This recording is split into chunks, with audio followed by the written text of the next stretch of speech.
fight. We were offered the fight late. We took it on 6 weeks' notice. Joe still put, really good work in, and then we got there, and then we still expected to win the fight. And, headbutt to the cerebellum in the second round, where he fought the whole fight concussed. Look, you don't need an excuse to see what happened in that fight. And even with the concussion and everything that Joe had, and the illegal tactics that were exhibited by Dillian right throughout that fight, Joe still had him completely out on his feet in the 11th and 12th rounds, and we should have knocked him out. And if we ever get that opportunity again, we're not going to come out. And that's a fight more than any other fight in the world. That's the fight that we want. Because we know in Those are the words from Kevin Barry. Kevin Barry, of course, is the trainer of Joseph Parker, and we know Joseph Parker went toe-to-toe with Dillian Whyte, and he was saying all the things that was wrong with Joseph Parker because he lost. He said he was concussed. He said he wasn't ready. He said he didn't have a fair shake on that particular fight. And with all the things that were against him, they almost knocked him out. Dillian Whyte was out on his feet for 11th and the 12th round after taking the crashing left hook. I forget what round that was, but he took a hell of a left hook, putting Joseph Parker down, I believe, the first time in his career. And according to Kevin Barry, that's the fight that Joseph Parker wants more than anything, and they really want that fight. And I always thought about that particular fight. A lot of people give Dillian Whyte credit, which they should, but then he was in trouble in that fight. They talk about, he was gassed out. He was, he wasn't in good physical condition. Well, people, that is the main reason, the number one reason that Dillian Whyte, really the only reason that Dillian Whyte is on the redemption list. Okay? He's on the redemption list simply because he doesn't stay in shape in between fights. He gets too far out of shape. He doesn't know a good balance in between fights, and that's what gets him in trouble. He has to stay well conditioned. He has to be professional about his career if he says he wants things, especially when he's getting shitted on by the WBC. Look at it this way, people. With Dillian Whyte and all the injustice that the WBC has done to him, right? What if Mauricio Sulaiman decided to do his job actually and say, you know what?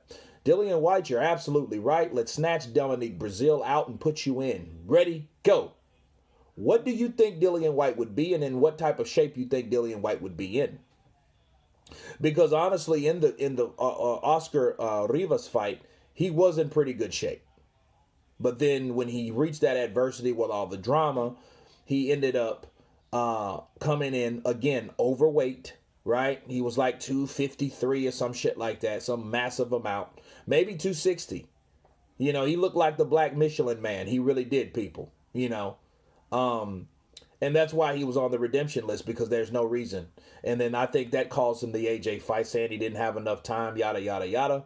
But then that fight with Joseph Parker was close simply because what if Parker opened a can of whip ass and landed 4 or 5 good landing shots? Could have put Dillian Whyte away, So I think that fight is worth warranted, but most importantly, most warranted, it's the easiest to make. Why? Because Dillian Whyte is still sitting around twiddling his thumbs, waiting for his shot to get Deontay Wilder or Tyson Fury in the ring.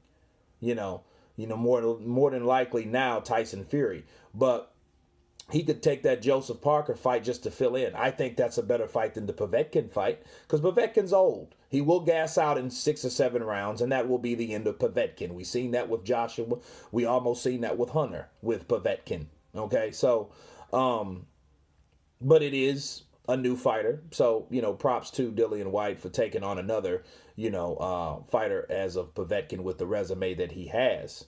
But Joseph Parker, he wants that fight, according to Kevin Barry, and he wants to get it on. And I think that fight should, in time, they should run that fight back. Because, again, Joseph Parker, it's the people that you've beat.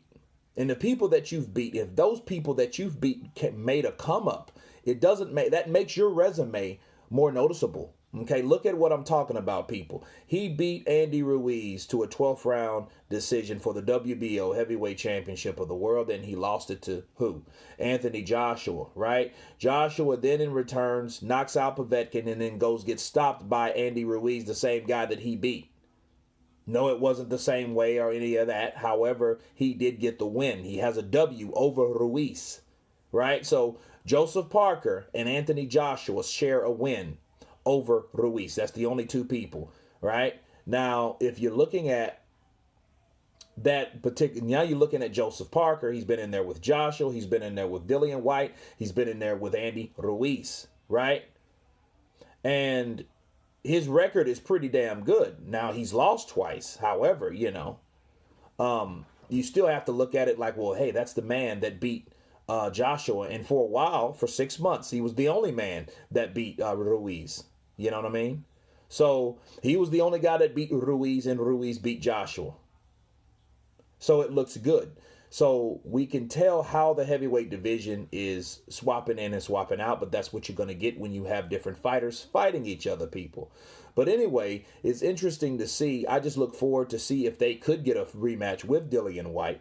You guys tell me what you think about Kevin Barry's statements. Of course, please subscribe. And you guys been counterpunching. Peace.